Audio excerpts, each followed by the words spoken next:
Donc comment ça se passe ce concert? C'est vous qui allez tout diriger, c'est vous le maître de cérémonie en fait? Oui, je suis un peu le MC, j'invite des artistes que j'aime bien, avec lesquels certains j'ai travaillé, on a collaboré, d'autres pas du tout. Que j'aime bien ce qu'ils font et je leur demande ouais, est-ce que ça vous donne, ça vous chauffe de venir jouer avec mon groupe une partie de votre répertoire qu'on va réarranger à notre manière tous ensemble. C'est une vraie collaboration avec une relecture et donc là pour le coup ici au château de la Moute à Saint-Tropez, Thomas Dutronc a accepté de le faire, donc on revisite quelques morceaux de son répertoire. Eric Truffaz à la trompette de même, et une jeune artiste belge que j'ai découverte grâce à mon clavier, qui est belge également, qui s'appelle Isadora, et qui vient notamment de sortir un hippie, et donc pareil, c'est une vraie collaboration, un vrai mélange de genres. Voilà. Et vous espérez que ça va changer un petit peu bien sûr l'interprétation, le rythme, puisque vous êtes batteur. Je pense que ça change tout, pas forcément pour moi, parce que je sais un petit peu où j'ai envie de les emmener, mais pour eux, parce que je pense qu'on a souvent un artiste qui tourne avec ses propres morceaux, avec son propre groupe, au moment donné, une espèce d'habitude, de confort. Et là, on sort de la zone de confort. Il n'y a pas de risque, bien entendu, parce qu'on fait tout pour que ça se passe très bien, qu'il soit très à l'aise. Mais pour lui, tout à coup, il dit, ah, ou elle, ah, je peux, effectivement, ce morceau, on peut avoir cette sonorité-là, ou cette structure-là. C'est intéressant. Donc ça lui ouvre l'esprit d'une manière différente sur ses propres morceaux qu'il a peut-être fait déjà 250, 500 000, 1000, j'en sais rien combien de fois. Et donc on le voit, parce que je l'ai fait auparavant ailleurs, et il y a un vrai bonheur dans les yeux, on le lit, c'est immédiat, c'est comme un enfant. C'est son morceau qu'il a fait maintes et maintes fois. On voit qu'il y a une espèce de bonheur de le redécouvrir de cette manière-là. Donc c'est extrêmement excitant, et pour eux, et pour nous. C'est une manière de le recréer. Un peu. Juste sur... là, ça va être deux chanteurs, un trompettiste, vous êtes batteur. Est-ce que vous aimez bien changer le rythme, du coup, en tant que batteur, j'imagine? Qu'est-ce que vous entendez par changer le rythme, Aline? Changer le rythme, tout simplement.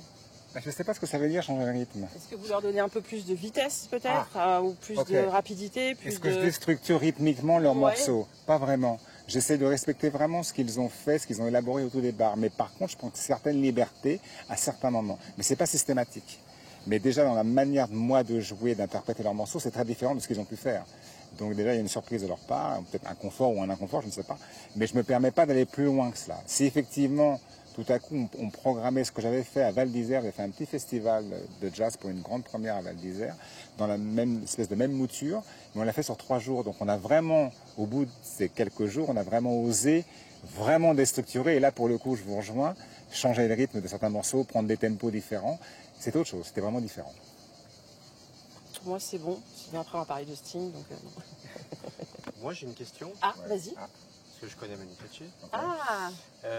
Je sais que vous avez déjà joué sur la petite scène là-bas. Oui, et puis là aussi. Voilà, vous avez fait plein de scènes différentes dans le monde entier. Qu'est-ce que je préfère? Vous avez fait la première partie de Toto il n'y a pas longtemps. C'est ça, je m'en. Voilà. Sans parler de Sting. Ouais. Non, je parle pas de Sting. C'est quoi le... Enfin, pour vous, est-ce que vous avez un kiff particulier? Ce genre de scène, ce genre de grosse scène C'est une bonne question. Ouais. On peut imaginer quand on fait des grosses scènes qu'on est vraiment habitué à ça, qu'il y a un confort de grosses scènes. Ouais. Finalement, non. Finalement, les grosses scènes, c'est extrêmement protégé dans tous les sens du terme. Il n'y a pas d'accès. Et il y a les crash barrières devant, donc les gens sont vachement loin. Donc dans la connexion, dans l'interactivité avec les gens, c'est super compliqué. Et moi, je suis batteur, donc je suis quand même encore plus au fond. Je ne suis pas l'artiste qui est devant avec sa guitare ou qui chante. Donc ça, c'est compliqué. Les petites scènes, il y a une promiscuité, il y a une espèce d'immédiateté qui se crée. On voit les sourires, on voit les gens commencent à taper du pied sur certains morceaux. C'est vachement agréable, il y a une réaction immédiate. Donc, il y a plein de vibrations. Alors, je le dis souvent, c'est une espèce de jeu. Nous, on fait de la musique, eux, le public le ressent d'une certaine manière. Du fait d'être heureux, renvoie des vibrations avec lesquelles dont on sert pour balancer autre chose. C'est un vrai jeu d'échange avec le public. Et c'est vrai que plus il est proche, donc ça veut dire petite scène, plus il est proche, plus le contact passe facilement. Sur des grosses scènes, je vais vous donner un exemple, j'ai fait la plus grosse scène dans ma vie que j'ai pu faire, c'était Woodstock deuxième génération en 94, il y avait 300 000 personnes.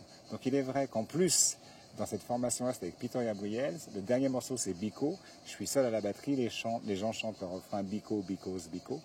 Il y a 300 000 personnes qui chantent, c'est très impressionnant parce qu'il y a une espèce de rumeur extrêmement puissante de voix humaine, c'est magnifique. On ne voit pas le bout, c'est comme la mer, on ne sait pas la ligne d'horizon, voilà. Et on est extrêmement porté, mais voilà, c'est un ensemble, c'est une entité. Il y a pas, on ne voit pas les gens, on ne les discerne pas. Donc on se prend un truc comme ça en masse sans avoir précision sur les visages, c'est global. C'est extrêmement émotionnel, au même titre qu'une petite scène peut l'être aussi. Parce qu'on voit les regards, et d'un coup, ça peut déstabiliser aussi.